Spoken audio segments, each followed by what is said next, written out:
መጽሐፍ ቅዱሳችንን የሐዋርያት ሥራ ምዕራፍ 1 ከቁጥር 6 ጀምሮ እናወጣና አንድ ላይ በህብረት እናነባለን። እነርሱም በተሰበሰቡ ጊዜ ጌታ ሆይ በዚህ ወራት ለእስራኤል መንግስትን ትመልሳለህን ብለው ጠየቁት።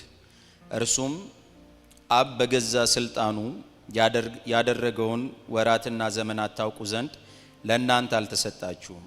ነገር ግን መንፈስ ቅዱስ በእናንተ ላይ በወረደ ጊዜ ኃይልን ትቀበላላችሁ። በኢየሩሳሌም፣ በይሁዳ ሁሉ፣ በሰማሪያ እስከ ምድር ዳር ድረስ ምስክሮቼ ትሆናላችሁ አለ። ኢየሱስ ጌታ ነው። መቀመጥ ትችላላችሁ። ጌታ ኢየሱስ ይባርካችሁ።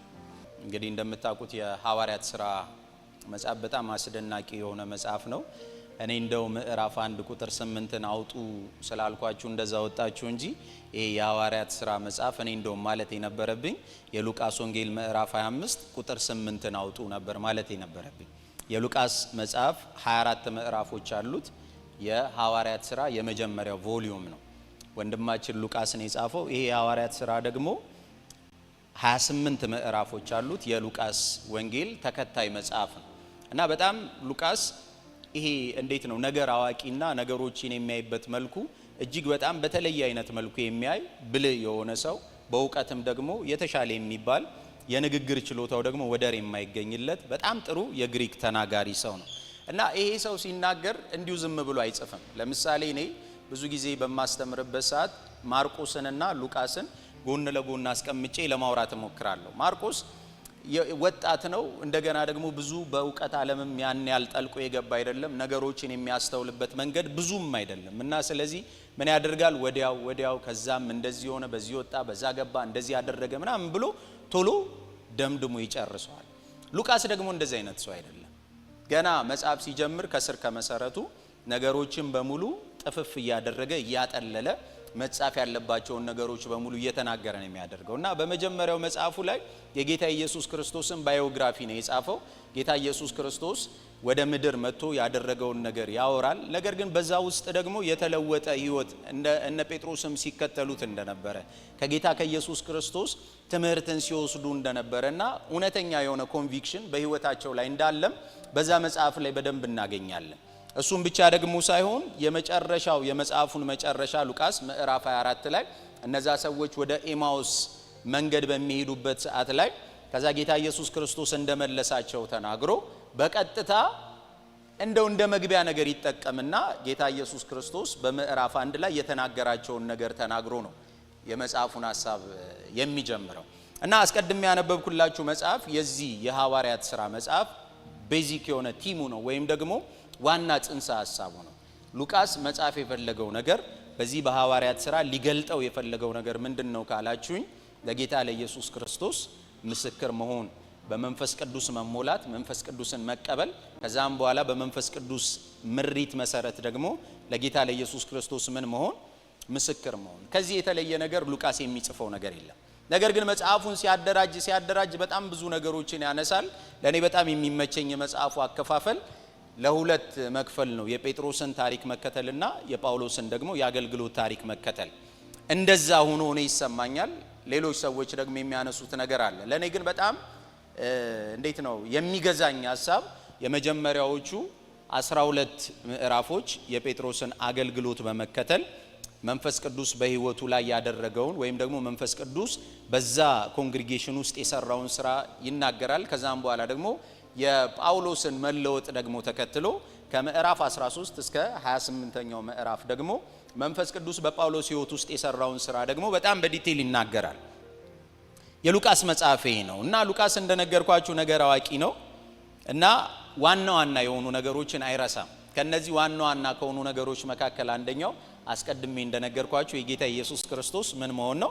ምስክር መሆን ነው። ይሄን ነገር ማንሳት ለምንድን ነው የሚጠቅመው ካላችሁኝ እንግዲህ እንደሰማሁት እናንተም እያደረጋችሁ ያላችሁት ነገር ይሄ የመንፈስ ቅዱስ ለሁለንተናዊ ተሐድሶ የሚል አይነት ርዕስ ነው የሰጣችሁት። ሆሊ ስፒሪት ፎር ኦል ራውንድድ ሪስቶሬሽን የሚል አይነት ሐሳብ ነው። ስለዚህ የሉቃስ መጽሐፍ ከዚህ ሐሳብ ጋር በቀጥታ ይገናኛል። እንዴት ነው የሚገናኘው ከተባለ ወዴት ሪስቶር እንደምናደርግ በመናገር ነው ሉቃስ የሚጀምረው። አንድ ሪስቶሬሽን ካለ ወይም ደግሞ ተሐድሶ ካለ አንድ ልንመለስበት የሚገባ ወይም ደግሞ ይሄ ብሉፕሪንት የሆነ ዲዛይን ሆኖ የተቀመጠ ነገር አለ ማለት ነው። እኔ በሙያዊ መሐንዲስ ነኝና ቤቶችን መንገዶችን በመንሰራበት ሰዓት ላይ አስቀድሞ ዲዛይን ይሰራል። አንዳንዱ ኮንሰፕት ዲዛይን አለ። ከዛም በኋላ ደግሞ ትክክለኛ የሆነ ደግሞ አርኪቴክቸራል ዲዛይን አለ፣ ስትራክቸራል ዲዛይን አለ። በጣም ብዙ ዲዛይኖች አሉ። እነዛን ዲዛይኖች በመከተል ከዛም በኋላ የምንሰራው ህንጻ ቆፍረንም ቆርጠንም ቀጥለንም ምን ብለንም መጨረሻ ላይ የዲዛይኑ አይነት ህንጻ ማቆም መቻል አለብን። መንገድም ከሆነ እንደታቀደው የዲዛይኑ አይነት መንገድ መቀመጥ መቻል አለበት። አሁን ስለ ሪስቶሬሽን ሁሉ ጊዜ ስናወራ ወደ ምንድነው ሪስቶር የምናደርገው? መመለስ ማለት ነው። ድጋሚ መልክን መያዝ ማለት ነው። አያችሁ፣ ሪስቶር ማድረግ ሪ ካለው ድጋሚ ስቶር ማድረግ ያለቀውን ነገር ድጋሚ መያዝ ማከማቸት ወደ ቀደመው መልክ መመለስ የሚል አይነት ሐሳብ ስላለው ኢንፋክት በመጽሐፍ ቅዱስ ሁለት ቃሎች በጣም እንትን ይላሉ፣ ያጨቃጭቃሉ። ትራንስፎርም ነው የምናደርገው ወይስ ደግሞ ሪስቶር ነው የምናደርገው? ትራንስፎርሜሽን ነው ወይስ ደግሞ ሪስቶሬሽን ነው የሚል ሁለት አይነት ሐሳቦች አሉ። እንደኔ እምነት ሁለቱም የተሐድሶ ዋና ኮንሴፕቶች ናቸው ብዬ አስባለሁ። አንዳንዱ ነገራችን ሙሉ ለሙሉ ዲሞሊሽ ተደርጎ ሪፎርም ማድረግ ያለበት ነገር አለ። ድጋሚ ሌላ ቅርጽ መያዝ አለበት። ምክንያቱም ከኋላ ያመጣነው ህይወት ከኋላ የተከተልነው ነገር በሙሉ ወደ ቤተክርስቲያን ስንመጣ አይሰራም። የቀደመው ታሪካችን፣ የቀደመው ህይወታችን፣ የቀደመው ዕውቀታችን ያ ሁሉ ነገር በምንም አይነት ታሪክ ምን አይልም፣ አይሰራም። የቤተክርስቲያን ትልቁ ፈተና አንደኛው ይሄ ነው። ኢንተርናል በሆነው ማንነታችን ሙሉ ለሙሉ ሪፎርም ልናደርግ ይገባል። ሙሉ ለሙሉ ልንቀየር ይገባል። ሙሉ ለሙሉ ልንለወጥ ይገባል። መጽሐፍ ሲናገር እንግዲህ እናንተ ምንድናችሁ ይላል? እስኪ አዲስ ፍጥረት ናችሁ በሉ።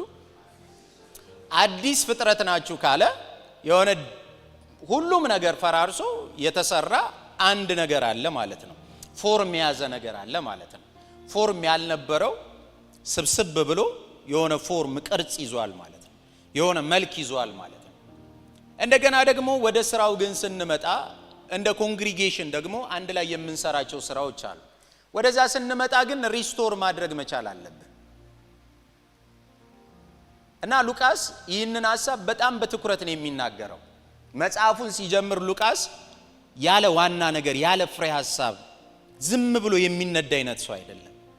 እና ሁሉንም ነገር ሲጽፍ በዚህ መጽሐፍ ላይ ጴጥሮስንም ሐሳቡንም የሰራውንም ስራ ስለሚገልጸው ጴጥሮስ ከመጽሐፉ በላይ ገኖ እንዲታይ ስለማይፈልግ መጀመሪያ ማሰሪያውን ያስቀምጠዋል። ጳውሎስን ስታዩት በጣም ወንደርፉል የሆነ ሰው ነው። ጳውሎስም በህይወቱ ላይ መንፈስ ቅዱስን ዶሚኔት አድርጎ እኛ የጳውሎስን ፈለግና የጳውሎስ አገልግሎት አፍቃሪዎች እንዳንሆን ሉቃስ ዋነኛ ሐሳቡን ከጌታ ከኢየሱስ ክርስቶስ ንግግር ላይ መስርቶ ነው የሚጀምረው። ክብር ለእግዚአብሔር ይሁን። አሁን እያፈረስን ነው ማለት ነው። ትራንስፎርም ልናደርግ ነው። የሆነ ዲሞሊሽ የሚደረግ ነው። አሁን በመንፈስ እየሰማው ነው። የሆነ ቋ ምናምን የሚል ድምጽ ሰማለሁ። ኢየሱስ ጌታ ነው። አሜን ነው። እኔ ላይም ማለት ነው። እኔም አብሬ ፈርሼ እየተሰራው ነው። ኢየሱስ ጌታ ነው። እኛ ሳይት ብትመጡ ድምጹ አያስቀርባችሁም። በዚህ የሚክሰር ድምጽ አለ፣ በዚህ መዶሻ ይመታል፣ በዚህ የሆኑ ሰዎች የሚጨቃጨቁ አሉ፣ በዚህ በቃ የሚቦና አቧራ አለ። ያን ሁሉ ነገር ስታዩ ምን አይነት ነገር ነው? ለማፍረስ ነው ወይስ ለመስራት ነው ትላላችሁ? ነገር ግን ለመስራት ነው። ኢየሱስ ጌታ እና ሉቃስ ይናገራል። ዛሬ ከእጃችን መጣል ያለብን ነገር አለ። የመንፈሳዊ ሐሳብ ብልጫው ምንድነው? ወይም ደግሞ በዚህ ምድር ላይ ስንኖር ዋነኛ ወይም ደግሞ የኮር የሆነው የጌታ ኢየሱስ ክርስቶስ ሐሳቡ ምንድነው የሚለውን ነገር ስንመልስ ሪስቶር እናደርጋለን። ሉቃስ ይሄን ሁሉ ተአምራት በዚህ መጽሐፍ የተከተበውን ነገር በሙሉ ተናግሮ ዋነኛ ሐሳቡን ግን እዚህ ቁጥር ላይ ያስቀምጡታል። እና ደግሞ ምዕራፍ 1 ቁጥር 22ንም አነባለሁ። እና እዚህ ቦታ ላይ ሲያስቀምጠው እንደዚህ አለ። የሚደረገው ነገር በሙሉ ጥቅልል ብሎ ለጌታ ለኢየሱስ ክርስቶስ ምን መሆን ነው? ምስክር መሆን ነው። ለጌታ ለኢየሱስ ክርስቶስ ምስክር ያለ መሆን ህይወት በሙሉ ምንም አይነት ቫልዩ የሌለው ጥቅም የሌለው ነገር ነው ማለት ነው። በጣም በዚህ ዘመን ትልቅ የሆነ መንፈሳዊ መነቃቃት አለ እና እናያለን። በጣም ብዙ ሰው የመንፈሳዊ ነገርን ድምጹን ይፈልጋል፣ ረሃብ አለው፣ የተለያየ ነገር አለው። ነገር ግን ዝም ብዬ ጠጋ ብዬ ሁኔታውን ስመለከት ግን ተደላድሎ ለመኖር በምድር ላይ ያለንን ገዢነት ለማስቀጠል የሚመስል ነገር አለው እንጂ እውነተኛ የሆነውን የመጽሐፍ ቅዱስን ሐሳብና የመጽሐፍ ቅዱስን መልእክት ይዞ ለመሄድ ወይም ደግሞ በመጽሐፍ ቅዱስ ያለችውን ቤተክርስቲያን መልኳ በምድር ላይ እንዲገለጥ ለማድረግ ግን ጥረት ሲደረግ ነው ብዙ ጊዜ አላይ። በጣም ያስቸገረንን አለቃችንን እንዲነቅልልን አይደለም ጸሎት የሚያስፈልገው። በህይወታችን ላይ በጣም የምንሰቃይበት በሽታ ስላለ አይደለም የፈውስ ጸጋ የሚያስፈልገው። እንደው ያማረረን አጋንንት ስላለ አይደለም የመናፍስትን መለየት ጸጋ የሚያስፈልገው። ከዚህ ሐሳብ ጋር ሁሉ ጊዜ የምንጣረስና የምንተላለፍ ከሆነ በህይወታችን ላይ የምድርን ክብር ናፋቂዎች እንደገና ያመቻቸንና ያደላደልን በምድር ላይ ያለንን ግዛት የምናሰፋ ማኒፑሌሽን የምናደርግ የሰዎችን ሐሳብ የምንገዛ በቃኛ ብቻ ተደናቂ የምንሆን ኢምፓየርን የምንሰራ ሰዎች እንሆናለን። እሱ ግን አይደለም የመጽሐፍ ቅዱስ ሐሳብ። ጸጋን ሰጥቶናል፣ ሐዋርያነትን ሰጥቶናል፣ ነብይነትን ሰጥቶናል፣ አሰራሩን በሙሉ ተቀብለናል፣ መንፈስ ቅዱስን ተቀብለናል። ነገር ግን ኢምፓየርን ለማቆም ግን አይደለም። አሁን የዚህ ዘመን ትልቁ ችግር ምንድነው ካላችሁ በጣም ብዙ ሰዎች የሚያስቡት የተስተካከለ ህይወት፣ የተከፋፈተ ያገልግሎት ደጅ፣ ጥቁር ሱፍ ለብሰው ቀይ ከረባት አድርገው ኢየሱስ ጌታ ነው፣ መኪና ያለው ቤት ያለው ፋሚሊያቸው የተስተካከለ እንደዚህ አይነት ህይወት የመምራት የመንፈስ ቅዱስ ሐሳብ እሱ አይደለም። እኛን አፍርሶ ለጌታ ለኢየሱስ ክርስቶስ ምስክር የማድረግ ነው። ኢየሱስ ጌታ ነው። ምስክር የመሆን ህይወት ዋጋ ይጠይቃል። እንዲሁ ቀላል አይደለም። የሐዋርያት ሥራን ሙሉ መጽሐፉን ስታዩ እሱ ነው ዋነኛ ነጥቡ። እዚሁ ላይ አንድ ክፍል ላንብብና እዛው ያለ ክፍል ላንብብና ከዛም በኋላ ወደ ሐሳቤ በጥልቀት ለመግባት እሞክራለሁ። 21 እና 22ን ቁጥር ካያችሁት ሐዋርያቱ በይሁዳ ቦታ ሰውን መተካት ፈልገዋል እና የጌታ ኢየሱስ ክርስቶስ ሐሳብ ግን አሁንም አለቀቃቸው እና ጅማሬው ላይ እነሱ በደንብ አድርገው ያነሱታል። ሲገልጽ ራሱ ጴጥሮስ ቆሞ ይኸውላችሁ አሁን የምንተካው ሰው የምንመርጠው ሰው ምናምን ብሎ ይኸውላችሁ እንደዚህ ነው የሚናገረው። ስለዚህ ይላል ከዮሐንስ ጥምቀት ጀምሮ ከኛ ዘንድ እስካረገበት ቀን ድረስ ጌታ ኢየሱስ በእኛ መካከል በገባበትና በወጣበት ዘመን ሁሉ ከኛ ጋር አብረው ከነበሩት ሰዎች ከነዚህ አንዱ ከኛ ጋራ የትንሣኤው ምስክር ይሆን ዘንድ ምን ይላል? ይገባል። እስኪ ይገባል በሉ እስኪ። ኢየሱስ ጌታ ነው። የትንሣኤ ምስክር ልትሆኑ ይገባል። አሜን ናችሁ? እስኪ ጮክ ብላችሁ አሜን በሉ እስኪ። የኢየሱስን ሕይወት የቀመሳችሁ እናንተ የጌታ ኢየሱስ ክርስቶስን የአገልግሎቱን ሕይወት በመጽሐፍ ያነበባችሁትን ያንን ሕይወት የተካፈላችሁ እናንተ የጌታ የኢየሱስ ክርስቶስ የትንሣኤው ምን መሆን አለባችሁ? ምስክር መሆን መቻል አለባችሁ።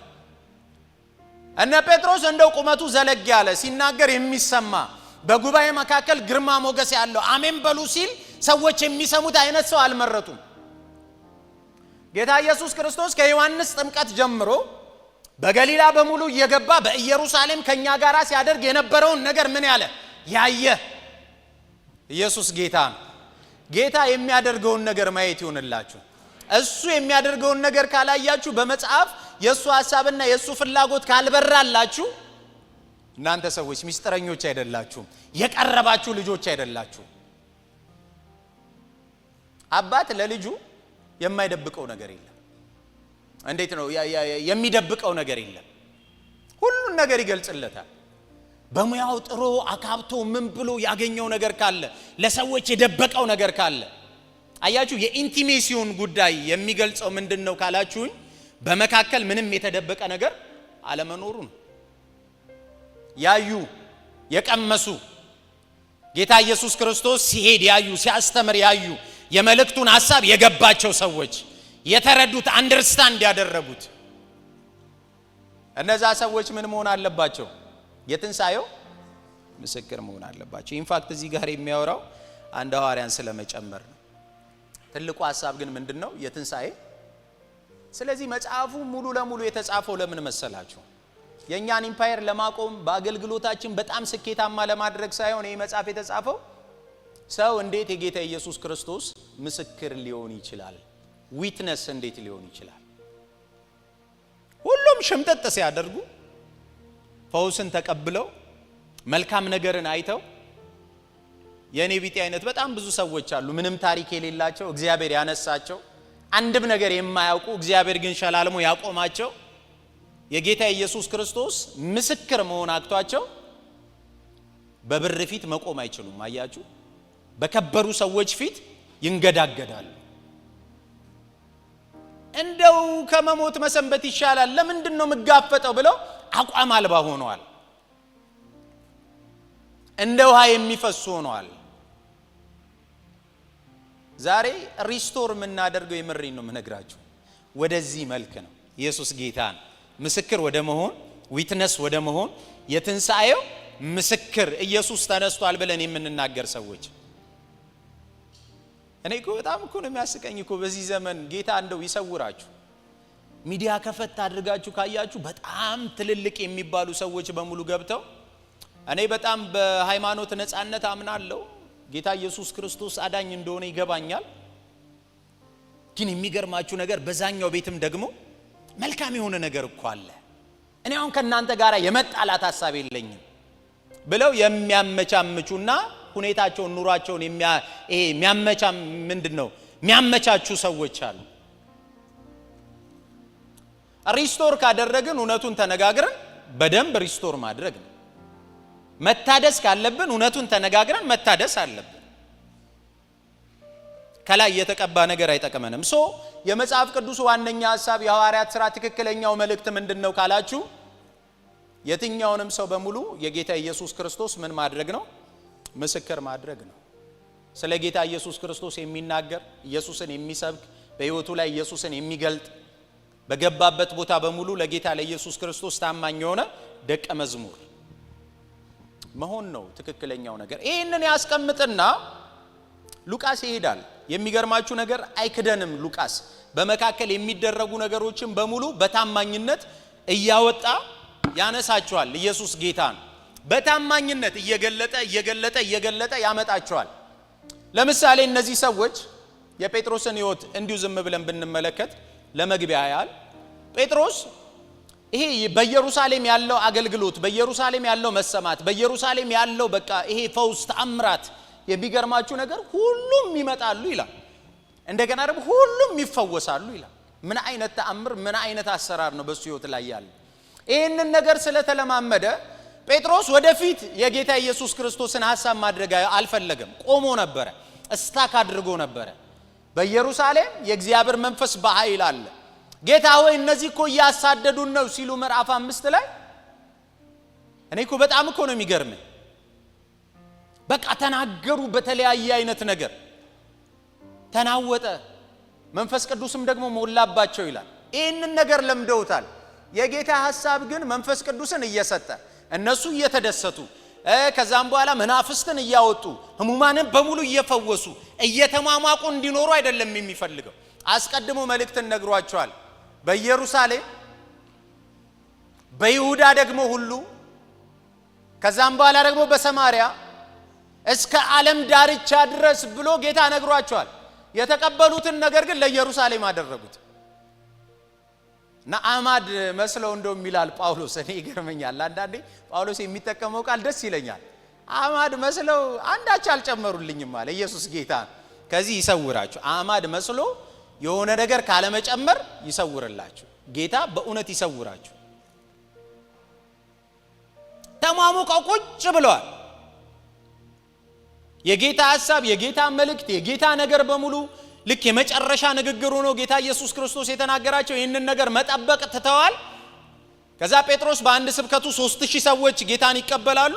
ዋው አለ። በቃ ማንም የማይሰማው አሳጥማጅ የነበረ ሰው ነው። የጥብርያዶስ ባህር ዳርቻ እንዲሁ ዝም ብሎ እዛ አካባቢ የሚያማሙቅ ሰው ነበረ። ከዛ ነው ጌታ ያነሳው። ከዛ በኋላ ግን 3000 ሰዎች ይሰሙታል። በጥላው ይፈውሳል። የተለያዩ ድንቅና ተአምራት በሕይወቱ ላይ ይሆናሉ።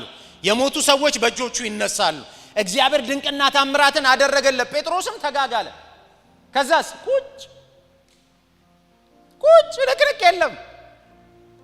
የኔ ወዳጆች እኔ አንድ ነገር ልንገራችሁ።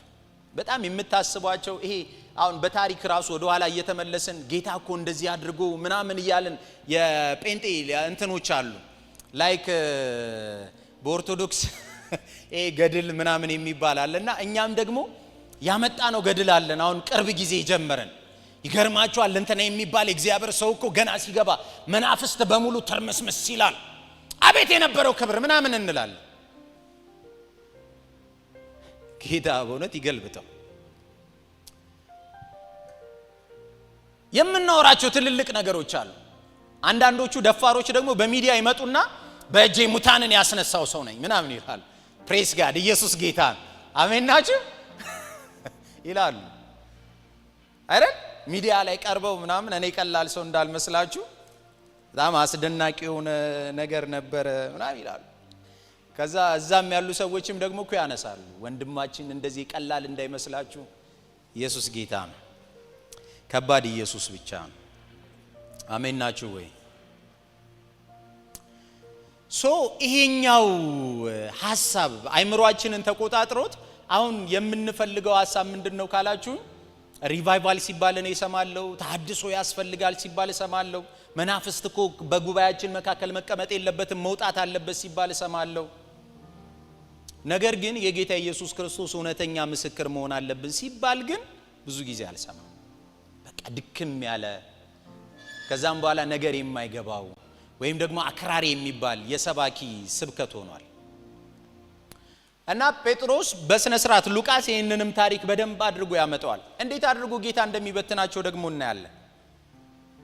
ኢቭን የጳውሎስን አመጣጥ ራሱ ስታዩት ጌታ ሐሳቡን በሙሉ በዚህ መጽሐፍ ዙሪያ ማድረግ የሚፈልገውን ነገር ለመስራት ስለፈለገ ብዙ ዛ ዲቴል ውስጥ አልግባና አንዳንድ ነጥቦችን ላንሳ። የእግዚአብሔር ሐሳብ የትንሣኤው ምስክር መሆን መቻል አለብን ነው። ሌላው ሶስተኛ እዚህ ላይ የመጽሐፉ ሴንትራል የሆነ ኮንሰፕት ብዬ ላነሳ የምፈልገው ነገር ጌታ ኢየሱስ ክርስቶስን ማዕከላዊ ያደረገ መልእክት። በዚህ የሉቃስ መጽሐፍ ላይ የሚገርማችሁ ነገር በጣም የተለያዩ አይነት ሴርሞኖችን ታገኛላችሁ፣ ስብከቶች ማለት ነው። አሁን እኔ እንደዚህ ቆሜ እንደምሰብከው በዚህ በሉቃስ መጽሐፍ ሂስቶሪካል ናሬሽን የሆነ መጽሐፍ ስለሆነ አያችሁ ታሪክን በደንብ አድርጎ እየተነተነ ስለጻፈው በሁኔታው ላይ የተደረገውን ነገር በሙሉ ይጠቅሳል። እና ሲጠቅስ ከነዛ መካከል በጣም ብዙ የተነገሩ ንግግሮች አሉ ወይም ትምህርቶች አሉ፣ ስብከቶች አሉ። ኢየሱስ ጌታ ነው። እንደ ዛሬው ዘመን እንደኔ ተዘጋጅተው ጽፈው ምናምን አይመስለኝም። እና መጀመሪያ የምናገኘው የጴጥሮስን ሴርሞን ነው። ጴጥሮስ ወደ 3000 ሰዎች በሚደርሱ ሰዎች መካከል ቆመና መስበክ ጀመረ። ኢየሱስ ጌታ ነው። ሲሰብክ ኮንቴንቱ ሌላ ነገር የለውም።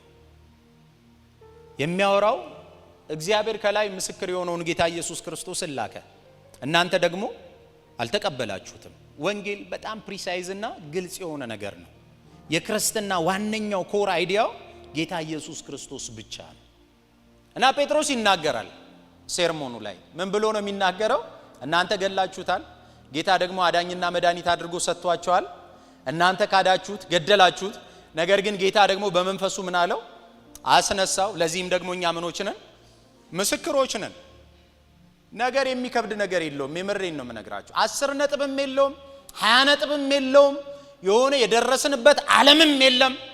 ዋናው መልእክት ምንድነው ካላችሁኝ የተሰቀለው ጌታ ኢየሱስ ክርስቶስ መሰበክ መቻል አለበት። የጉባኤያችን ድምቀት መሆን መቻል አለበት።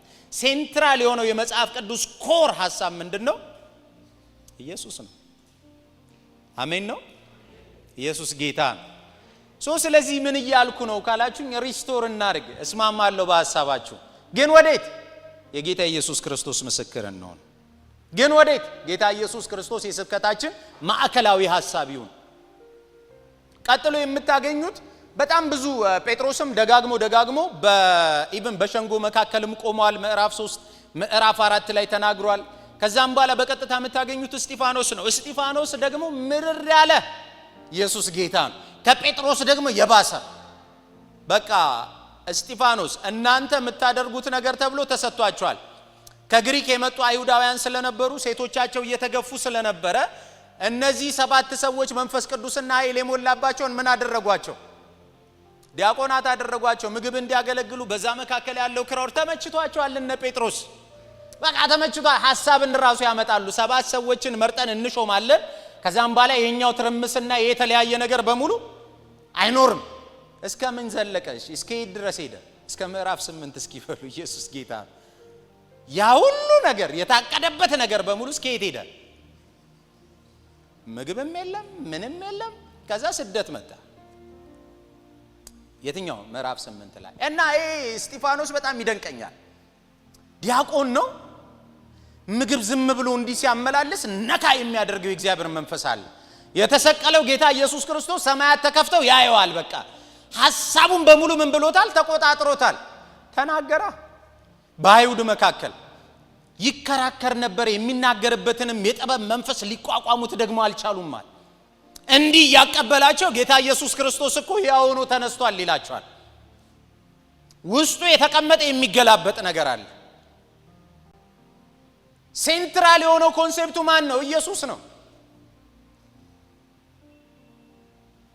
እኔ እንደዚህ ዘመን በጣም ትምህርት የበዛበትና በጣም ብዙ አስተማሪዎች የተነሱበት ዘመን አለ ብዬ በኢትዮጵያ ቤተክርስቲያን ታሪክ አላስብም። ግን ደግሞ በጣም የደከምንበትና ለብዙ ህዝብ ደግሞ መላገጫ የሆነበት ዘመን ደግሞ እንደዚህ ዘመን አለ ብዬ ደግሞ ነው ያላምነው። በሄድንበት ቦታ በሙሉ አንገታችንን የሚያስደፋና ዝቅ የሚያደርግ ነገር የሚወራበት። እኔ ልጅ እያለሁ አስታውሳለሁ። ሂሳብ አካባቢ ገንዘብ አካባቢ እኮ የሚቀመጠው ጴንጤ ነው ወይ ተብሎ ነው። እኔ ትዝ ይለኛል ጴንጤ በጌታ ነው ተብሎ በጓደኞች መካከል እሱ በጌታ ስለሆነ ምንም አይነት ነገር አያደርግም ይባላል። አሁን በጣም አስቸጋሪ ነገር ውስጥ ገብተናል። የዚህ የእስጢፋኖስ ዋነኛ ኮር አይዲያው ከብሉይ ኪዳን ጀምሮ ተነሳ። እነ አብርሃምን አነሳ፣ እነ ሙሴን አነሳ። አባቶቻቸው አላቸው የማስተዋል ችግር አለባቸው። ዲሲቭ ሆነዋል። ሊያስተውሉት አልቻሉም። የእግዚአብሔር ሴንትራል ሐሳቡ ሴንትራል አይዲያውን ሊረዱት አልቻሉም። ሕግን ሲሰጣቸው ከሌላው ህዝብ በላይ የሚሆኑበትን ነገር እነሱ ያስባሉ። የተሻለ የሚለብሱበትን ካህናት ሆነው ልብሳቸውን ለብሰው በህዝቡ መካከል የሚንጎራደዱበትን ነገር ያስባሉ። የእግዚአብሔር መለኮታዊ ሐሳቡ ግን ጌታ ኢየሱስ ክርስቶስን ለማምጣት ነበር ይላቸዋል፣ ይሞግታቸዋል። ለአባቶቻችሁ ኪዳንን ሲሰጥ መቅደስን ሲሰጥ ጌታ ኢየሱስ ክርስቶስ እንዲመጣ እናንተም እንድትቀበሉት ዓለም በሙሉ በሱ እንዲድን ነበር ብሎ ይናገራል። የማያነሳው ነገር የለም። ነገር ግን እናንተ ምን አላችሁት አለ? ለህይወት የሆነው ገደላችሁት እና ተወግሮ ሞተ። ሌሎችንም ሴርሞኖች ተሻግረን ስንሄድ ምዕራፍ 8 ላይ ፊልጶስን እናገኛለን። የፊልጶስም ሴርሞን ተመሳሳይ ነው። መልእክት አይቀይርም። በዚህ መጽሐፍ ላይ በሐዋርያት ሥራ መጽሐፍ ላይ ደጋግማችሁ እዩ። ጳውሎስንም እዩት። ጳውሎስ በነገስታት መካከል ቆሞ ሰብኳል። የሚናገረው ነገር በሙሉ ሴንትራል ሐሳቡ ሴንትራል ኮሩ ምንድነው? ጌታ ኢየሱስ ክርስቶስ ለሰው ልጆች በሙሉ ሞቷል። እኔ ባካችሁ ዛሬ ቃል እንግባ። በቃ ኢየሱስ ብቻ ይሁን ንግግራችሁ። እግዚአብሔር የሚከብርበት ትልቁ ነገር ይሄ ነው። ሪስቶር ማድረግ ያለብን የማይጠቅሙ ሌሎች መልእክቶቻችንን ወደ ጎን አድርገን ኢየሱስን ብቻ እንስበክ። ኢየሱስ ጌታ ነው። የተሰቀለው ኢየሱስ በእኛ መካከል ድምቅ ይበል። ንግግራችን እሱ ይሁን። ለሰው የምናሳየው የክብር ነገራችን ኢየሱስ ይሁን። አረ ኢየሱስ ጌታ ነው። ቅራቅንቦ ከህይወታችን ላይ ይሰበር፣ ይውጣልን ተጠራርጎ። የማይጠቅመው ነገር ከህይወታችን ይውጣ፣ ከመድረካችን ይውጣ፣ ከቸርቻችን ይውጣ፣ ከህይወታችን ይውጣ። ኢየሱስ ብቻ ድምቅ ብሎ ይታየልን። ኢየሱስ ብቻ በእኛ ህይወት ላይ ይንገስልን። አንድ ድል ካለን ኢየሱስን እናሳየው። አንድ ድል ካለን ምን ያደርጋለንማ? ደካማ እኮ ነኝ። ስለኔ ነገር ብትቆጥሩ በጣም ብዙ ነገር ታገኛላችሁ። ኢየሱስ ጌታ ነው። አንድ ድል ካለን ጌታ ኢየሱስ ክርስቶስን ምን እናድርገው? ድምቅ እናድርገው። ያኔ የመንፈሱንም ስራ ታዩታላችሁ። መናፍስ ሳትፈልጉ እዘዙኝ እያለ ይወጣል።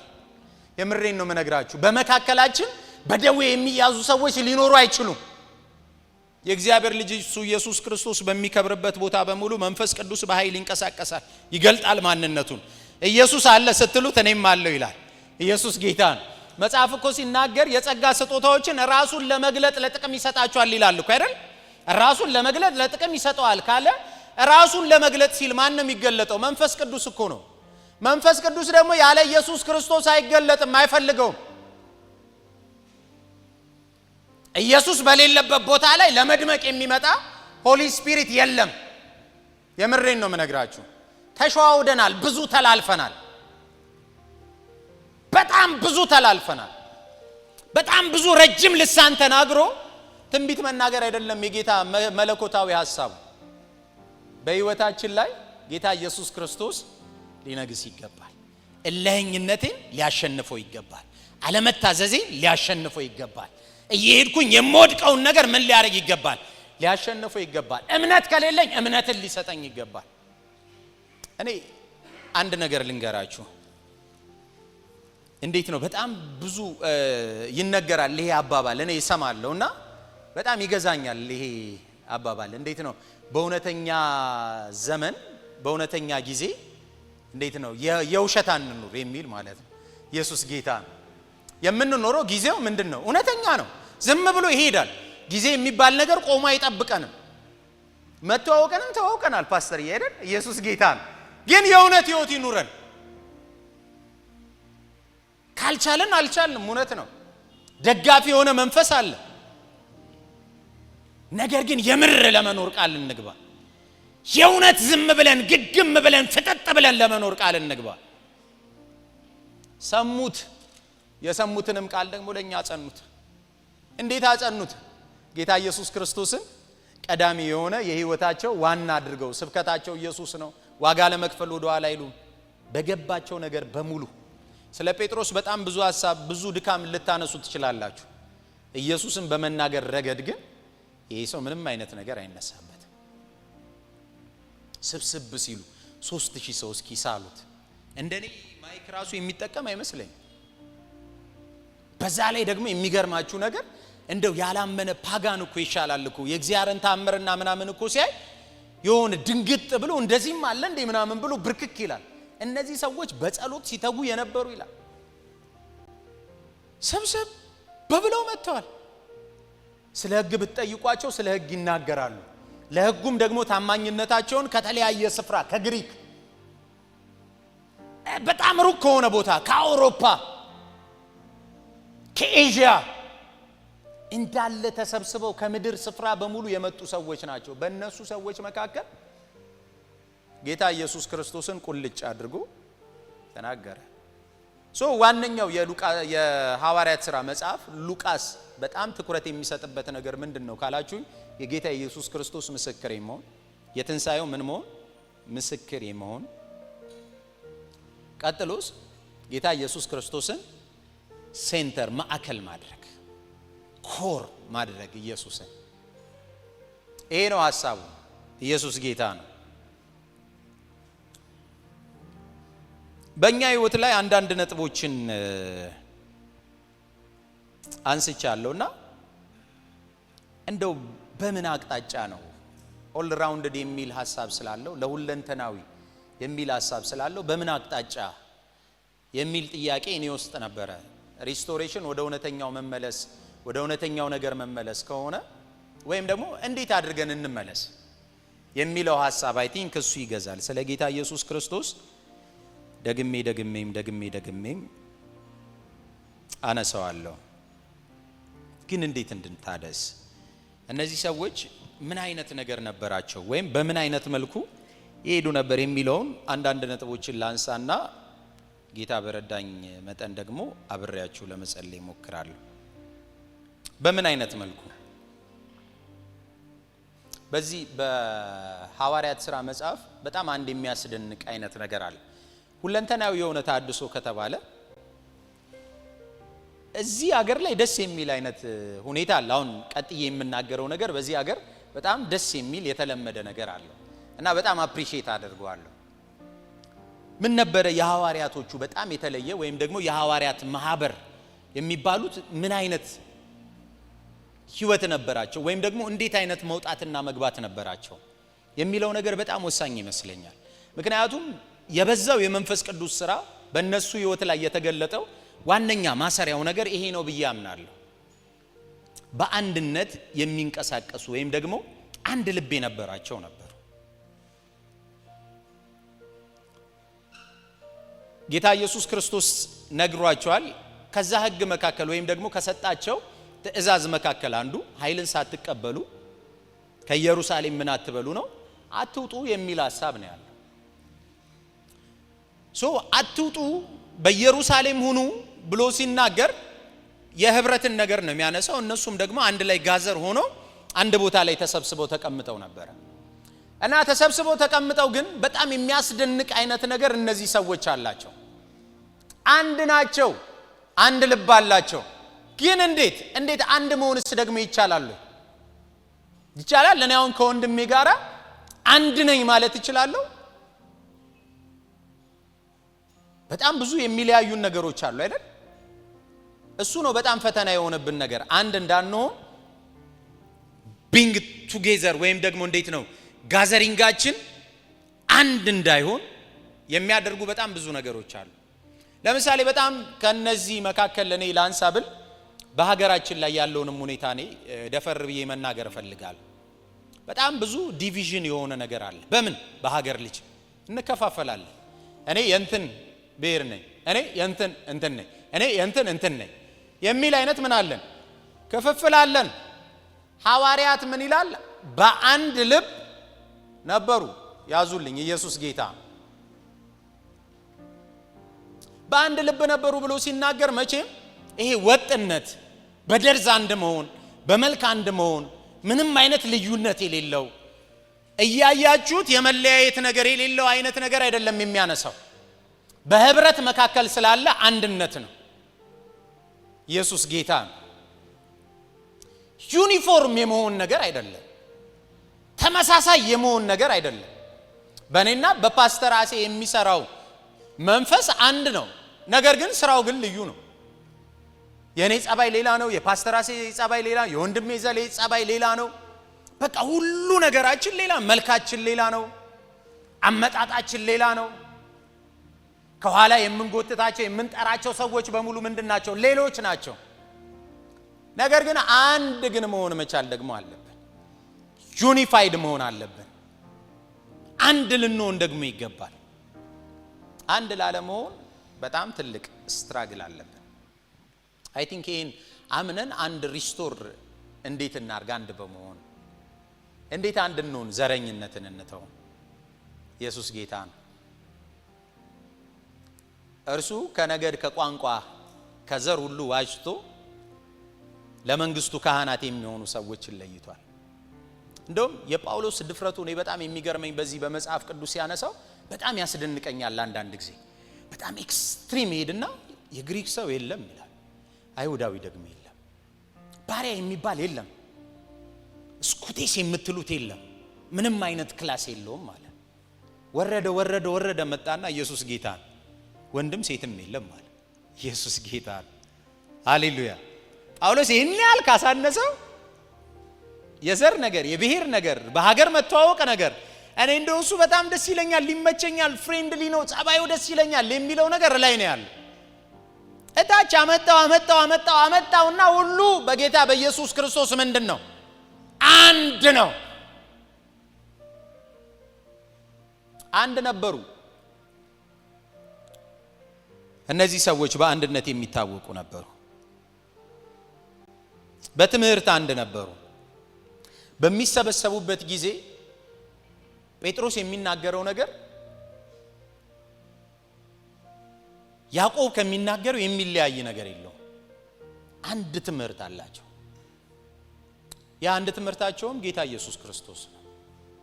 ሁሉም ከተነሱ ለብላቴናው ለጌታ ለኢየሱስ ክርስቶስ ኢየሱስ ጌታ ነው። እስኪ እኔ በጣም ይሄ አንድነታቸውን በጣም የሚያጎላ አንድ ሐሳብ አለና በጣም ደስ የሚል ክፍል ነው። ባነበው ደስ ይለኛል። ሃሌሉያ።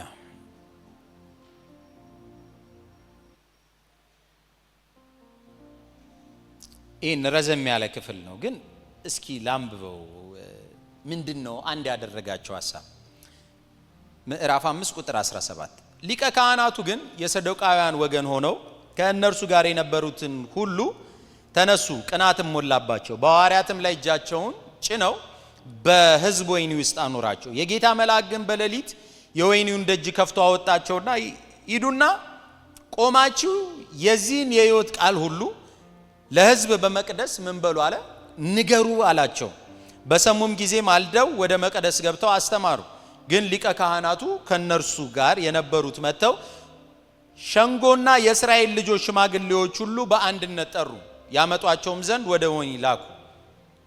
ሎሌዎችም መጥተው በወህኒ አላገኟቸውም። ተመልሰውም በወህኒ በጣም በጥንቃቄ ተዘግቶ ጠባቂዎቹም በደጁ ፊት ቆመው አገኘን፣ በከፈትን ጊዜ ግን በውስጥ አንድስ እንኳን አላገኘንም አሏቸው። የመቅደስ አዛዦችና የካህናት አለቆች ይህንን ነገር በሰሙ ጊዜ እንጃ ይህ ምን ይሆን እያሉ ስለ እነርሱ አመነቱ ይላል። ወረድ ልበልና ታሪኩ ይሄ ነው የተፈጠረው ታሪክ።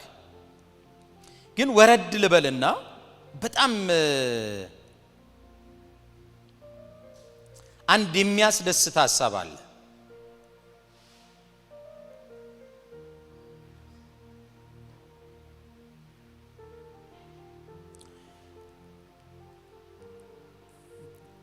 እና ተዋቸው ይላል። ከዛም በኋላ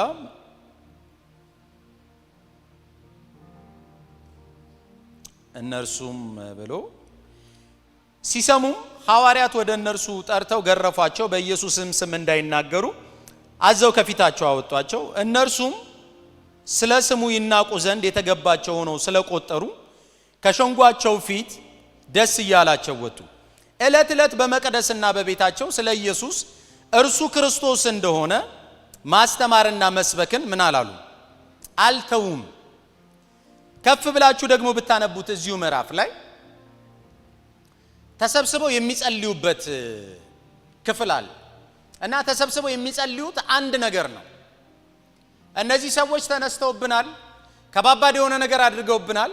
ነገር ግን ልጅ ኢየሱስ ክርስቶስ በእኛ ሕይወት ላይ ይገለጥ፣ ቃሉ ይሰበክ፣ ከፊት ይልቅ እንናገረው እያሉ ያወራሉ።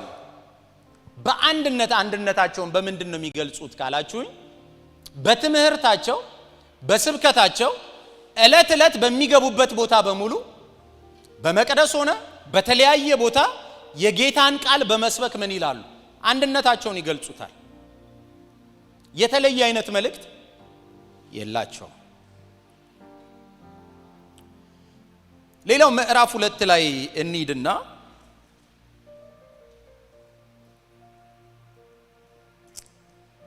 የጸሎት ትጋት ነበራቸው። ይህን ክፍል አንድ ላይ ብናነበውም ደስ ይለኛል። አንድነታቸውን የሚገልጡበት መንገድ ምንድን ነው የሚለውን ለማየት ምናልባት 42ኛውን ቁጥር ምዕራፍ 2 42ኛውን ቁጥር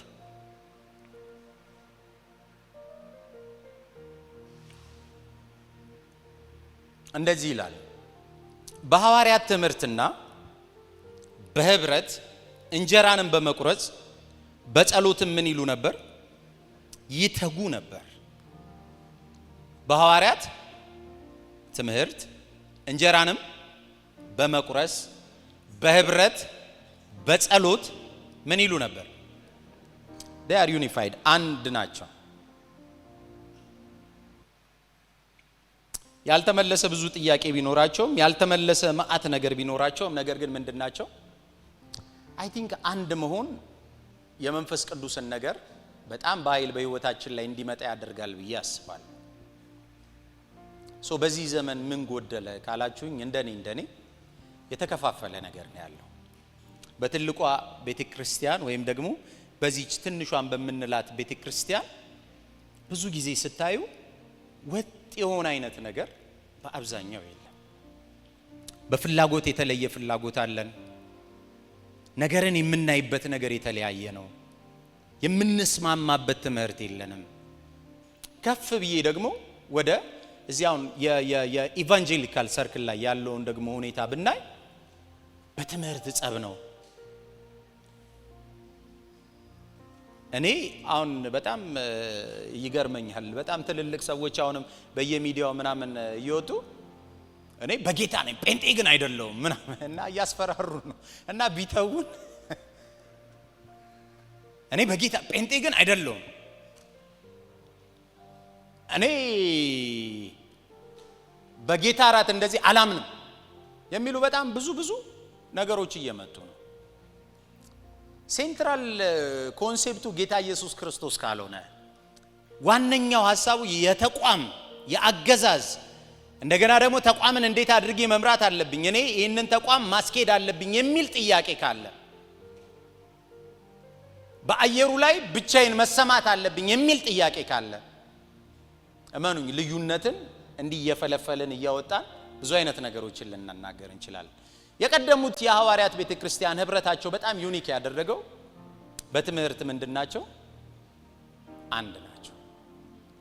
ትምህርቱ ደግሞ ማን ነው? እስኪ ኢየሱስ በሉ እስኪ ሃሌሉያ። አንድ የሚያደርገን ጋዘር ያደረገን የሰበሰበን ማን ነው? ኢየሱስ። ወደዚህ እንደው በቃ ብቸኝነት አንገላቶት የመጣ ሰው ካለ ወደዚህ የመጣንበት ዋነኛ ሐሳብ ማን ነው? ኢየሱስ ነው። እንደው ብቻዬን ከመሆን ሌላ ቦታ ምን አደርጋለሁ ሻይ ቡና ምናምን ከማለት እንደው ዘይጄ ልሰብሰብ ብሎ የመጣም ሰው ካለ ዋነኛ ሐሳባችን ማን ነው? ኢየሱስ ነው። ሃሌሉያ። አንድ ነበሩ። በጸሎት በቃሉ ይተጉ ነበር። የኢምፓወርመንቱንም ሰዓትን ማንሳት እንችላለን። መንፈስ ቅዱስ እንዴት በእነሱ መካከል እንደመጣና ለአገልግሎት እንዴት ኢምፓወር እንዳደረጋቸው ይሄም በአንድ ልብ ሆነው ተሰብስበው በሚጸልዩበት ሰዓት ላይ ይላል መጽሐፍ ሲናገር እንደ ልሳን የሚከፋፈሉ በራሶቻቸው ላይ ሆኑ መንፈስ ቅዱስም ደግሞ አናወጠው እንዴን ኢምፓወርድ ሆኑ። ይሄ አንድነት የሚያስፈልግ ነው፣ በዚህ ዘመንም የሚያስፈልግ ነው። እንደ ክርስቲያን እዚህ ላይ ፎከስ ማድረግ ያለብን ይመስለኛል። ሌላው በምን አንድ ነበሩ የሚለውን ነገር በአጽንኦት መናገር የምፈልገው ነገር በትምህርት በተለያየ ነገር ብያለሁ። በመስጠት ህይወት እና በመሰጠት ህይወት ደግሞ አንድ ነበሩ። በመስጠት መሰጠት ብትሉት ደግሞ በጣም ሞር አሪፍ ነው። በመሰጠትና በመስጠት ህይወት ምን ነበሩ? አንድ ነበሩ። በዚህ ዘመን ጌታ አሳስቦኛል የሚለው ነገር ቀርቷል። ግን የእግዚአብሔር መንፈስ በጣም በኃይል ከሚሰራባቸው ነገሮች መካከል አንዱ ግን መስጠት ነው። ያማል፣ ግን ከኪስ የሆነ ነገር ሲወጣ ያማል። እና አንድ ወዳጃችን 5 ብርና 100 ብር 105 ብር አለውና ታውቁት ይሆናል ታሪኩን። እና ልክ በጉባኤ መካከል መባ በሚሰጥበት ሰዓት ላይ ለይቶ ኪሱን እንትን ብሏል እና 5ቷ በዚህ ናት 100ዋ በዚህ ናት። እና አምልኮ ደግሞ ይገርማቸዋል፣ በጣም ድንቅ ነው። እንደኛ መዘምራን ናቸው አምልኮ ሲመሩ የነበሩትና በቃ ሀገር የለም እና በጣም ተነክቷል። ኢየሱስ ጌታ ነው አለና ሳያስበው የለየውን 100 ብር ሰጠው። እና አንተ እንትን ውስጥ ሲገባ ነው ያስታወሰው ሲል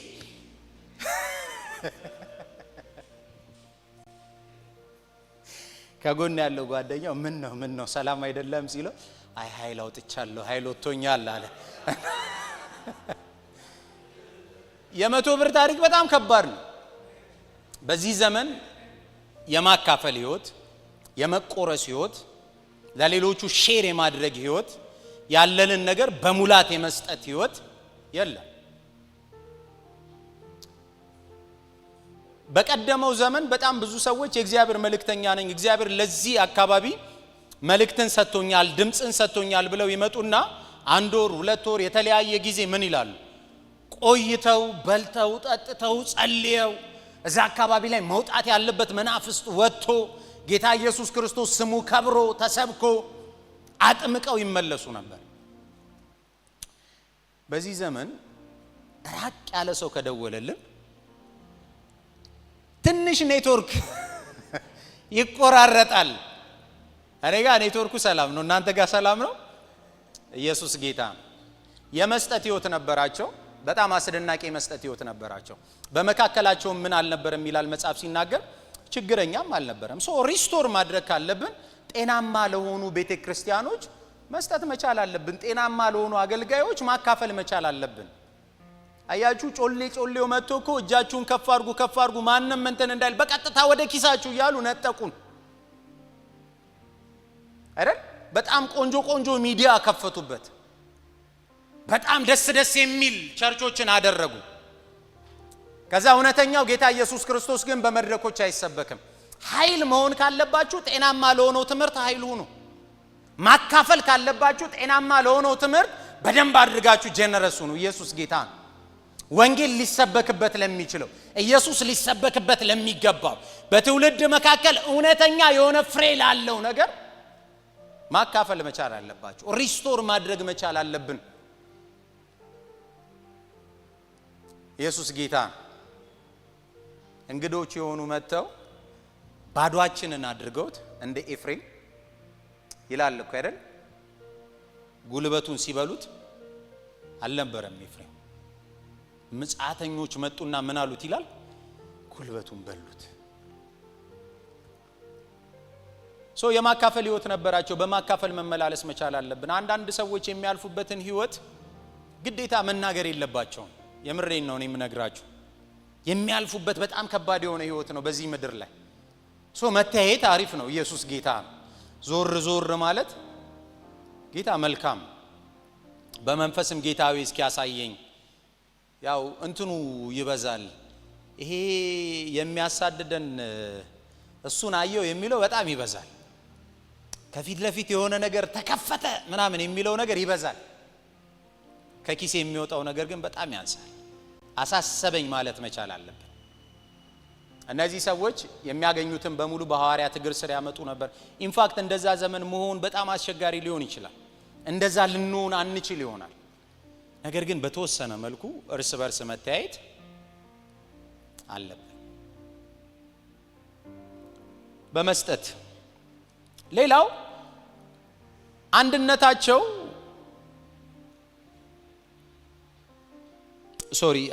አንድነታቸውን ጨርቻለሁ። ሌላው በተገለጠ የህይወት ምልልስ ነበራቸው። በተገለጠ ህይወት የሚመላለሱ ነበር። ስለዚህ ሪስቶሬሽኑ እንዴት ነው የመጣው የሚለውን ነገር እየተናገርኩ ነው። አንድ ስለነበሩ ነው። የመስጠት ታሪካቸው በጣም ደስ የሚል ነው። የተገለጠ ህይወታቸው ደግሞ ምልልሳቸው ደግሞ ኢየሱስ ጌታ ነው። በጣም የሚያስደንቅ ነበር።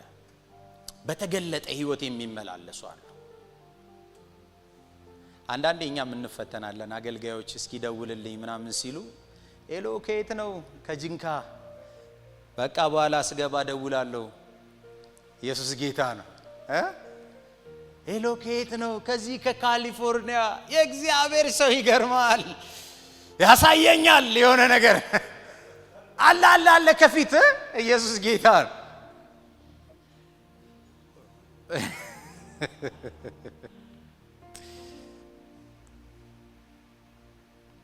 በተገለጠ ህይወት ምሳሌ በሚሆን አይነት ህይወት መመላለስ መቻል አለብን። አንዳንድ መከራ አይገልም። ጌታ ካልተናገረ አንሞትም። የምሬን ነው የምነግራችሁ። ራብም አይገልም፣ መገፋትም ብቸኝነትም አይገልም፣ ምንም አያደርግም። መቁረጥ መቻል አለብን። ምዕራፍ 5 ላይ አስቀድሜ ቅድም አንብቤዋለሁ። ይህንን ሐሳብ ባነበው ደስ ይለኛል። ምዕራፍ 5 ከቁጥር 12 እስከ 14 ያለውን ክፍል በተገለጠ ህይወት እና በጣም ብዙ ተአምራት ነው የሚደረገው። ግን እንደዚህ የሚል ቃል አለ። እኔ ይገርመኛል። በሐዋርያትም እጅ ምልክትና ድንቅ በህዝብ መካከል ይደረግ ነበር። ሁሉም በአንድ ልብ ሆነው በሰሎሞን ደጅ መመላለሻ ነበሩ። ከሌሎችም አንድስ እንኳን ሊተባበሯቸው የሚደፍር አልነበረ። ድንቅ እየተደረገ ተአምራት እየተደረገ ብቸኞች ናቸው። ማንም ከሌሎቹ መጥቶ ሊተባበራቸው የሚፈልግ ማንም የለም። ምልክትን ያደርጋሉ፣ ድንቅን ያደርጋሉ፣ ብቻቸውን እንዲተሰብስበው ተቀምጠዋል። ሊተባበሯቸው ወይም ደግሞ አብረዋቸው ሊሆኑ ሊተባበሯቸው አይፈልጉ እንጂ ከሌሎች አንድስ እንኳን ሊተባበራቸው የሚደፍር አልነበረም። ሕዝቡ ግን ምን ይላቸው ነበር? ያከብሯቸው ነበረ። ሕዝቡ ግን ምን ይሏቸው ነበረ? እስኪ አሜን በሉ። ያከብሯቸው ነበረ። ሪስፔክት ያደርጓቸዋል። አብረዋቸው መሆን አይፈልጉም። እግዚአብሔር ግን በእነሱ ውስጥ እንደሚሰራ ያውቃሉ። እነሱ በጣም አስደናቂ የሆነ ነገር ነው ያላቸው ብለው ልክ አላቸው። የሆነ ቱምቢ ያላቸው ኢየሱስ ጌታ የሆነ እንዴት ነው መለኪያ አላቸው። እንደ ሁሉም ከታች እስከ ላይ ድረስ ትርምስምስ ብሎ ግራ የሚያጋባ አይነት ነገር አይደለም። ወጥቶም ትበራለም ትነጠቃለም አይሉም። ኢየሱስ ጌታ የሆነ የመጠርመስ ዓመት ነው አይሉም። ጌታ ያስጠርምሳቸው። እኔ ምንም አይነት ችግር የለብኝም። ነገር ግን ምን ይላሉ? በአንድ ልብ አንድ ላይ ይሆናሉ። እግዚአብሔር ደግሞ ተአምራትን ያደርጋል፣ ብዙ መናፍስቶችን ያወጣል፣ ድንቅና ተአምራት በሙሉ ይደረጋል ይሉና ምን ይሏቸዋል? ያከብሯቸው ነበር። ኢየሱስ ጌታ ነው። የተገለጠ የህይወት ምልልስ አላቸው። ሪስቶር ስናደርግ በተገለጠ በህይወት ምልልስ ሰዎች ሊያከብሩን ይገባል። በጎረቤት በኑሯችን በምንወጣበት በምንገባበት ቦታ በሙሉ ሰይጣንን የሚያባርር ነው ወይስ ሰይጣኔን አታምጡት የምንል አይነት ሰዎች ነው? ሪስቶር የምናደርገው አንደኛው በተገለጠ የህይወት ምልልስ መሆን መቻል አለበት። ስለዚህ ጴጥሮስ ይላል የሚያምኑትም ከፊት ይልቅ ለጌታ ይጨመሩለት ነበር፣ ወንድና ሴቶች ብዙዎች ነበሩ። ስለዚህ ጴጥሮስ ሲያልፍ ጥላው ቢሆን ከእነርሱ አንዳንድ ይጋርድ ዘንድ ድውያንን ወደ አደባባይ አመጥተው በአልጋ እና በወሳንካ ያኖሯቸው ነበረ። ደግሞም በኢየሩሳሌም ዙሪያ ካለችው ከተማ ድውያን በርኩሳን መንፈስ የተሰቃዩ እያመጡ ብዙ ሰዎች ይሰበሰቡ ነበር። ሁሉም አይከብድም። ሁሉም ኢየሱስ ጌታ። እኔ እኮ መጽሐፍ ቅዱስ ደስ ይለኛል። ሉቃስ ይሄ ተአምራቱን የተለያየ ነገር አየና የትኛውን በቪዲዮ ያስቀረው ነይ እስኪ ምን ሆነልሽ መስክሪ ምናምን ነገር። ከዛም በኋላ እሱ ደግሞ ያርማታል። አገልጋዩ የዚህ ዘመን ምን ተደረገ እዚህ ወገቤ አካባቢ ትላለች። ከዛም በኋላ እኔ ስጸልይልሽ እኔ እሱን አስገቢ እያለ ደግሞ ያርማል አይደል?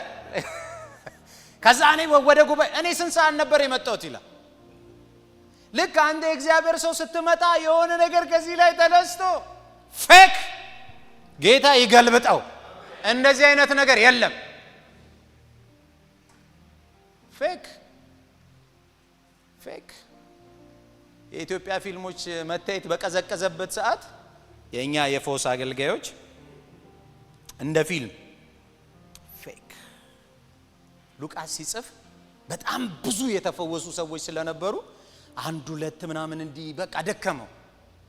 በዛ ዘመን ካሜራም የለም ደቅኖ እንዴት ሆነ ምናምን የሚለው ነገር የለም። ሁሉም ተፈወሱ ብሎ ዘጋው። ኢየሱስ ጌታ ሃሌሉያ።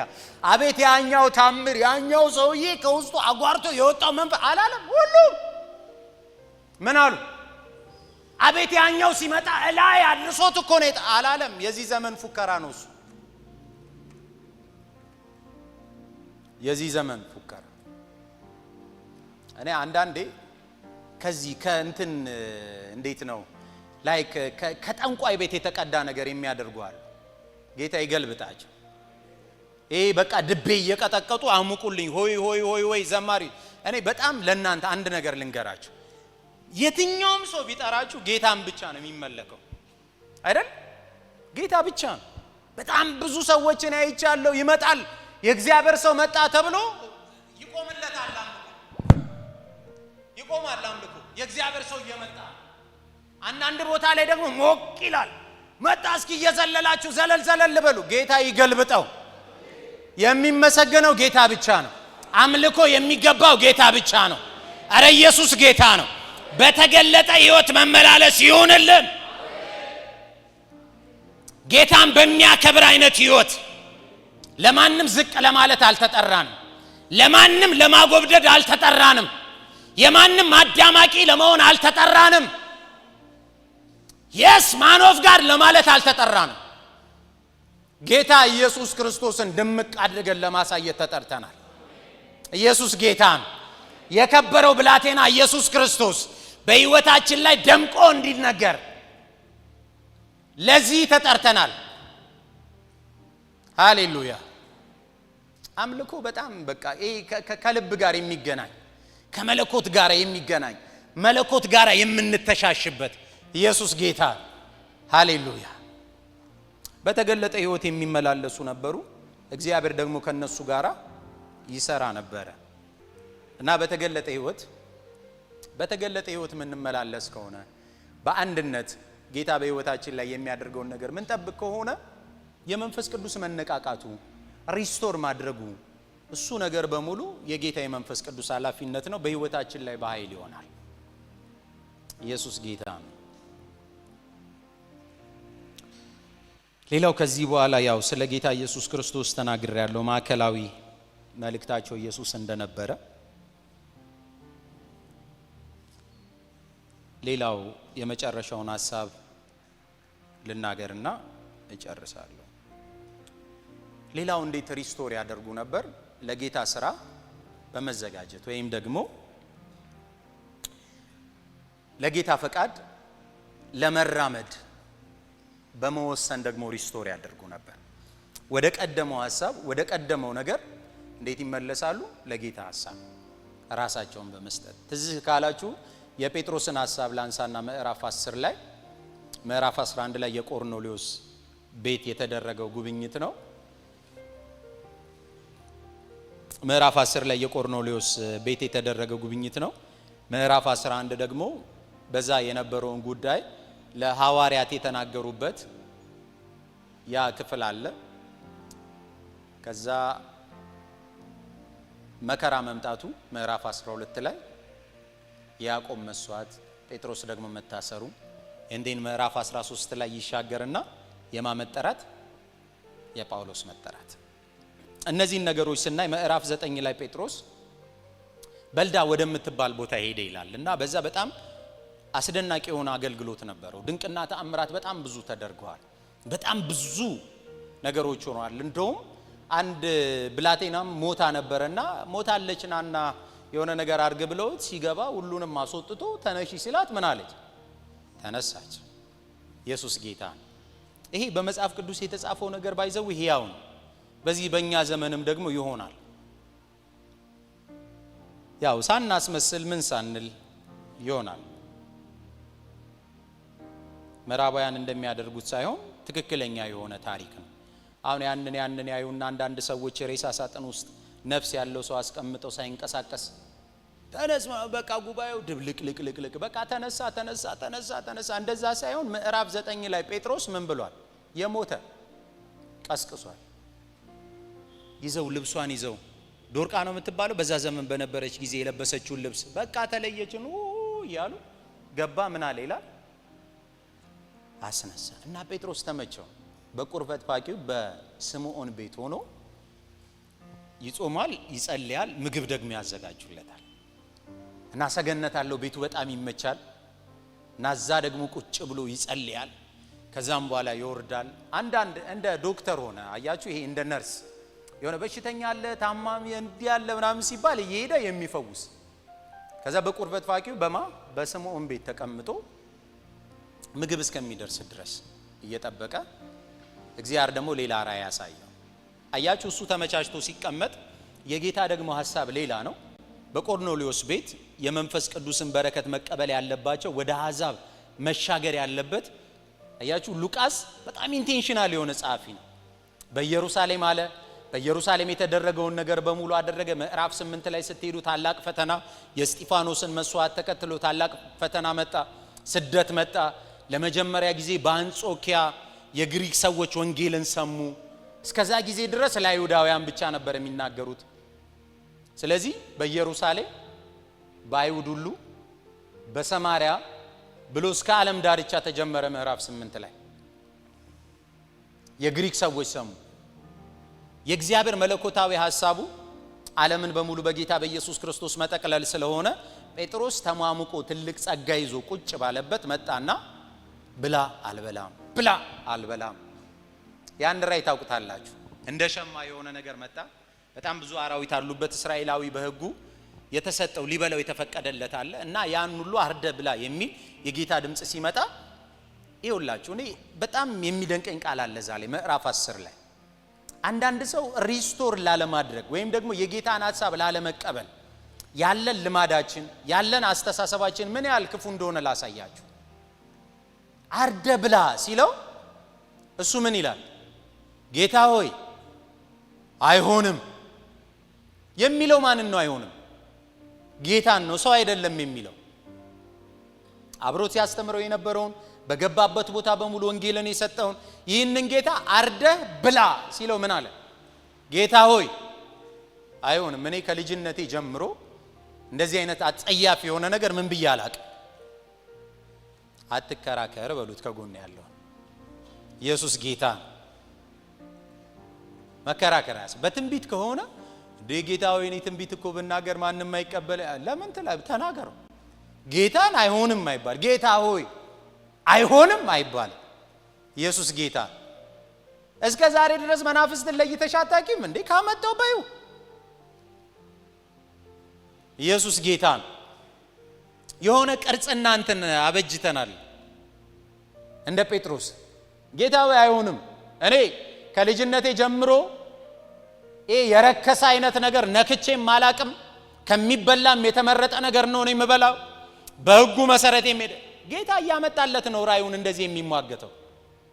አንድ ጊዜም ሆነ ሁለት ጊዜም ሆነ ሶስት ጊዜም ሆነ ጴጥሮስ ተመችቶታል። የስምዖን ቤት ይፈውሳል፣ የተለያየ ነገር ያደርጋል፣ ስሙ ገኗል። የጌታ ሐሳብ ግን እየተንቀሳቀሰ አይደለም። ሪስቶር እንዴት እናድርግ? የጌታን ሐሳብ ለማድረግ ወደ ፈቃዱ በመሄድ አያችሁ። ጴጥሮስን ከዛ ስፍራ አወጣና ወዴት አስገባው? ወደ ቆርኔሌዎስ ቤት አስገባው። እነዚህ ሰዎች ደግሞ ጌታን ይፈልጉታል። መልአክ ተገልጦላቸዋል። በቃ ጴጥሮስን ይጠባበቃሉ። የሆነ የመንፈስ ቅዱስ መገለጥን ሊቀበሉ ነው። ደስ ብሏቸው ጴጥሮስን ይጠባበቅ። እሱ ስዛ ዘግይቷል። ምን እያለ? ጌታ አይሆንም፣ አረ በፍጹም እኔ ከልጅነቴ ጀምሮ ይሄን አላደረኩም። አስቀድሞ ያንን ቃል ቢያቀኖሮ በስምዖን ቤት ባልተቀመጠ ነበር የተነገረው። ሉቃስ አያችሁ እንዴት አድርጎ እንደሚያስረው መጽሐፉን እንዴት አድርጎ እንደሚቆልፈው። በኢየሩሳሌም አለ አሁን የዓለም ዳርቻ ድረስ ገባ ማለት ነው። እየገፋ በመከራ እምቢ ሲሉ ጴጥሮስ ከመከራው ማምልጦ የስምዖን ቤት ተመችቶኛል፣ ፕሬስ ጋድ ኢየሱስ ጌታ ነው ሲል መጣ። ደግሞ በመገለጥ ጌታ ወዴት መሄድ አለበት? ወደ አሕዛብ። ፈተና ነው፣ በጣም ከባድ ነው። የሚገርማችሁ ነገር ምዕራፍ 10 ሙሉ የቆርኔሌዎስ ቤት ታሪክ፣ ከዛም በኋላ ምዕራፍ 11 ላይ ደግሞ ማብራሪያም ደግሞ ነበረው። የሌሎቹም ሐሳብ ይሄ ነው። ትዝ ይላችኋል እነሱ ሲናገሩ ጌታ ሆይ አሉት። ቅድም ያነበብኩላችሁ ክፍል ላይ መቼ ነው ለእስራኤል መንግስትን የምትመልሰው አላሉ? ይሄ ሐሳብ አለቀቃቸው ነበር፣ አይምሯቸው ውስጥ ገብቷል። በቃ በራሳቸው ነው የሚሄዱት እንጂ የጌታን ፈቃድና ሐሳብ ለማድረግ ጌታ እንደዚህ ተናግሯል፣ ስለዚህ ይሄንን እናርግለት የሚል አይነት አካሄድ የላቸው። አሁንም እኛ ቅዱሳን መንገዳችን በሙሉ ከፊት ያለው ጉዟችን ነገ ላይ የምንደርስበት መንገድ በሙሉ ጌታ ኢየሱስ ክርስቶስን በመስበክና ለሱ ምስክር በመሆን የተዘጋጀ መሆን መቻል አለበት። የጌታን ሐሳብ ለመፈጸም የጌታን ፈቃድ ለማድረግ አንዳንዶቻችን እግዚአብሔር ከረዳን ካናዳ እንሄዳለን፣ መልካም ነው። ግን በዛ ስንሄድ ምን ለማድረግ ነው የምንሄደው? እንደ ጴጥሮስ የቁርበት ፋቂው የስምዖንን ቤት እንግድነት ገብተን ተከራይተን ደስ የሚል ጂፕላሷን ቤት ከዛ የበረዶ ዘመን ሲመጣ ወፋፍራም ልብስ እየለበስን ኢየሱስ ጌታ ነው። ከዛም በኋላ በዩቲዩብ ደግሞ እንገባና እንዴት ናችሁ ገባ በሉ እያለን ለመኖር ነው። አሁን ያለው ነገር እሱ ነው ወይስ ምስክር ለመሆን ነው? በእኛ የሚሰራ ስራ አለ ወይ? ስለዚህ ይገፋቸዋል ጌታ። የጴጥሮስ እንደዛ ነው። ወደ እንድራቤ ወደ ቆርኔሌዎስ ቤት ገባ። ቃሉንም በተናገረ ጊዜ ቃሉን በሰሙት ሁሉ ላይ መንፈስ ቅዱስ ምን አለ ይላል? ወረደ ይላል መጽሐፍ ሲናገር። መንፈስ ቅዱስን ተቀበሉ። የጌታ ሐሳብ ይሄ ነው። ረክቶበታል፣ ደስ ብሎታል። ከዛ በኋላ ጴጥሮስን ደግማችሁ የሐዋርያት ሥራ መጽሐፍ ላይ አታገኙትም። ምናልባት ምዕራፍ 15 ላይ በአንዳንድ ባለመግባባት ላይ ሲመለስ ታዩታላችሁ። ከዛ በጴጥሮስ ሊሰራ የፈለገውን ነገር በሙሉ ጌታ ሲያደርግ ወደ ማን ይዞራል? ወደ ጳውሎስ። አይለቅም ጌታ። እኛ ባንሰማው እኛ ባንፈልግ ተሻግሮ የሚሰራባቸው ሰዎች አሉ። ሰው ምን ለማለት ነው ይህን ነገር ያነሳው? ምናልባት ይሄኛው 5ኛ ነጥቤ ይመስለኛል ቁጥሩን ካላዛበው። የጌታን ስራ ለመስራት በመነሳት ራሳችንን ሪስቶር ማድረግ አለብን። ምዕራፍ 13 ላይ ያለውን ቃል አነብና እንጸልያለን። ኢየሱስ ጌታ። ሃሌሉያ።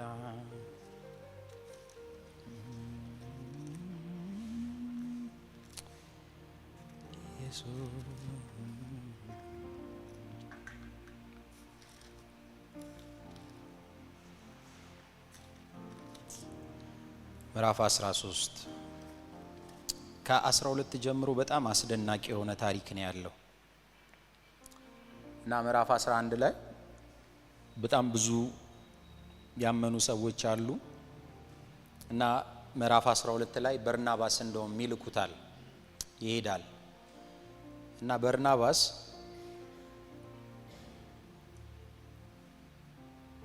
በጣም ቅን የሆነ ሰው ነው።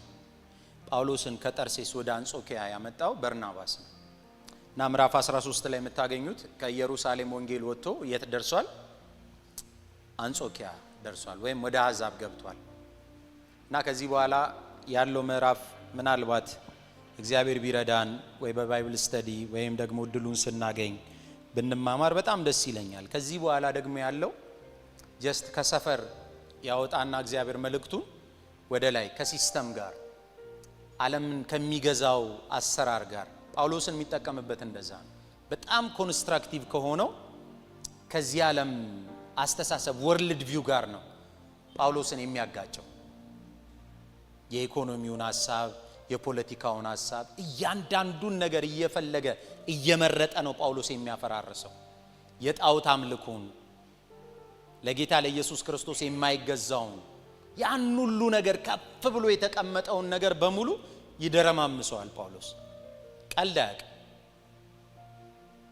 እና ሰፊውን ስራም ደግሞ ማሻገር ስለሚፈልግ ጌታ እዚህ አንጾኪያ ላይ ይመጣል። በአንጾኪያ ባለችው ቤተክርስቲያን ቁጥር 1